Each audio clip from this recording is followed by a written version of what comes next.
Hello again and welcome back to my channel. In this video today I was curious to see how well a glitter dip powder would go, mix into resin and cure and whatnot. I mean, obviously, because I used to do my nails and I've got a lot of dip powder left, so I chose this pink sparkly glitter one. It's a holographic one, and I'm adding 4 lots to my pre-mixed resin. That's part A and part B that have been mixed for about 10 minutes because there was quite a bit, because I'm making an oval trinket tray and that takes a lot of resin. So I'm just going to carefully mix this in. I don't want to over mix too fast because I don't want to create any more bubbles in the resin. But I mean, I've used other glitters and pigment powders and whatnot for my nails and foils, and they all work well with resin. So here's a test to see how well the dip powder works. It's mixing in nice and well. It's not clumping up. It's spreading out between the resin evenly. And it's given me a nice translucent pink glitter, which is exactly what I was after. I also have this black opaque pigment ready-made. That's the opaque pigment from Resin 8. There's only a tiny bit of black there because I didn't want that to overpower. And then all I'm going to do is just randomly tip each colour in sections into the mould. I have sped this process up because it does take quite a long time, because I don't tip them all at once, because I want to fill the mould up bit by bit carefully and make sure the colours just don't merge and go bleh. I don't want a muddy looking, trinket tray.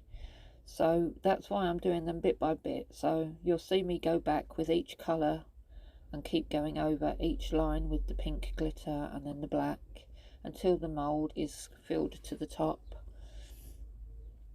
So yeah, I mean, resin has a tendency to do its own thing. So you can see each time I pour, even though I've sped this bit up, it does push the other colour. So you can see there you can see what I mean. Even though this is sped up, the pink pushes the black to make the black look thinner.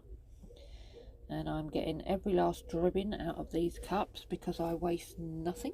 I think I've said that in a previous video. I will scrape everything out until I can't scrape no more and leave the cup to dry, and then I can use it another day. But yeah, so this is just a test. So I say it's mixed well, it's dispersed well, it looks super pretty. I'm just quickly going around the outside just to make sure there are no bubbles, and then go over with my clicky lighter just to pop any bubbles, and then I will give it a spritz like I do of isopropyl alcohol. Just go round with the spray at the tool again, and then just create a fun pattern and hope that it dries. I mean, it's mixed well, so that's a tick. It's just depending on how well it dries and if it hasn't disturbed the nature of the resin in any way, because sometimes pigments and whatnot can do that if you add too much. So keep watching for the unmoulding and we will see. Okay, so look at that shine. That is just gorgeous, picking up the glare from my light. So yeah, it's dried well. I've left it completely overnight. It's super sparkly. It has dried perfectly well, and I love that look. So yes, dip powder works in resin.